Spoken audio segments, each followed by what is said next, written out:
if and when Kim Jong-Un chooses to engage in constructive dialogue and actions.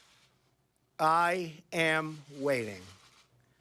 In the meantime, our very strong sanctions, by far the strongest sanctions ever imposed, and maximum pressure campaign will continue.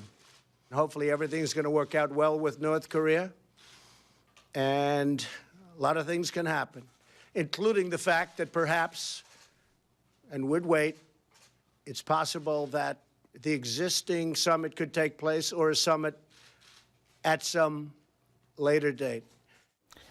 President Trump canceling the summit that was planned for June 12th in Singapore, but he is still leaving the door open for a meeting with Kim Jong-Un. With that deal unraveling, it looks like the Nobel Peace Prize is going to be on hold, at least for now. Well, the president making this move that after North Korea released an aggressive statement. Here a portion of it.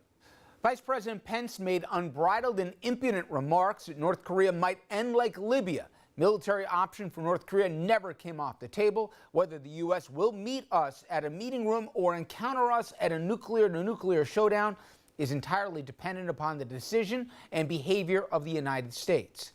Congressional Republicans, they were supportive of the president's move to cancel. House Speaker Paul Ryan and House Majority Leader Kevin McCarthy, they said Trump right to cancel the meeting and also to continue to pressure North Korea to give up its nukes. Not surprisingly, Democrats not as supportive. Senators Chuck Schumer of New York and Bob Menendez of New Jersey said this thing was doomed from the start, and they questioned whether it was all for show.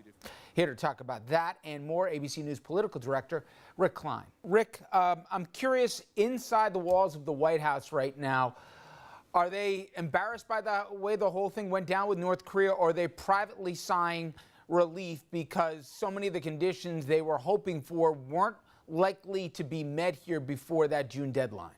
I think the view here is that the president was right to stand up to Kim Jong-un. That's the view I think the White House is going to put out, that they saw the bellicose behavior and words from Kim. They saw that he was unlikely to agree to the fundamentals that they need to get out of this summit, and therefore the president decided to pull the plug. I think there's also still maybe a little bit of skepticism as to whether this is a final cancellation. Maybe this could come back online depending on circumstances that develop later, and the president certainly left that door wide open for Kim to get back in touch with him. But he also seemed to threaten him with a potential nuclear war if his behavior doesn't improve. So where it lands, I don't know, but I think a lot of folks in the White House, relief is an interesting way to think about it. You might be right about that, and I think even more broadly, they say the president was right to be a tough negotiator, at least right now. I want you to take a listen to what Senator Flake had to say, a Republican from Arizona, and yes, he is retiring, but nonetheless, I thought it was pretty interesting. Some untruths are not at all trivial. The effort to undermine confidence in the federal courts, federal law enforcement, the intelligence community, and the free press, to perhaps the most vexing untruth of all, the supposed hoax at the heart of Special Counsel Robert Mueller's Russia investigation. He's speaking to the Harvard Law School class, but there's a sense he's speaking for many Republicans who may not want to say this out loud to this point because they have re-elections. What is your sense? I just get the vibe, Rick, that for whatever reason, this may have been a line the president has crossed in the last week or so with the whole Spygate story that has gotten even some of his tepid supporters more than uncomfortable. Well, we should be clear on this supposed Spygate thing. There is no evidence in the public realm that even comes close to suggesting that a spy was placed by the Obama administration inside the Trump campaign. It just didn't happen, according to anything we know. We know that the Department of Justice is providing some information to Congress. If there is evidence, certainly it should emerge and it will emerge. It does not exist as of yet. As for Senator Flake, I don't think it is the majority view, at least how it's enunciated. I don't think he's alone. He may be the only one saying it in a high-profile fashion, but by and large, Republicans feel pretty good about President Trump's leadership. He has owned the Republican Party. He has taken it over in his own image, in his own policy prescriptions.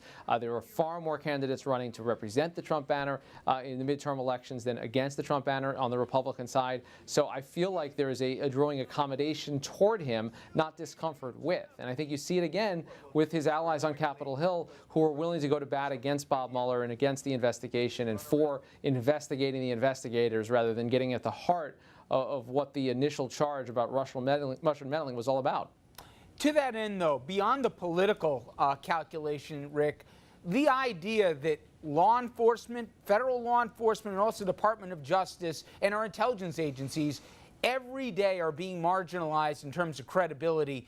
There's folks who are going to be here long after Donald Trump is gone, whether it be sometime this term, even if he's elected to a second term, whatever the case may be.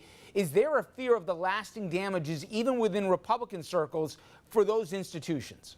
Yeah, you've heard it said even out loud recently. What are these Republicans going to tell their grandchildren about this? And look, I think there have to be some concern about the institutional damage, but it has faded away in the interest of party lines for the most part. And it's one of those things, Richard, you never cease to be amazed by things. I thought there'd be more people like Jeff Flake by this time in the presidency if it continued like this. Instead, you've had a few. I'd mentioned Jeff Flake. In addition to that, Bob Corker, Ben Sasse, but Corker's also retiring. Sasse has kind of let up a little bit. Lindsey Graham, John McCain's good friend, is now golfing with the president more than he's clashing with him. So I do think that the president has moved the Republican Party toward him far more than he has moved them against.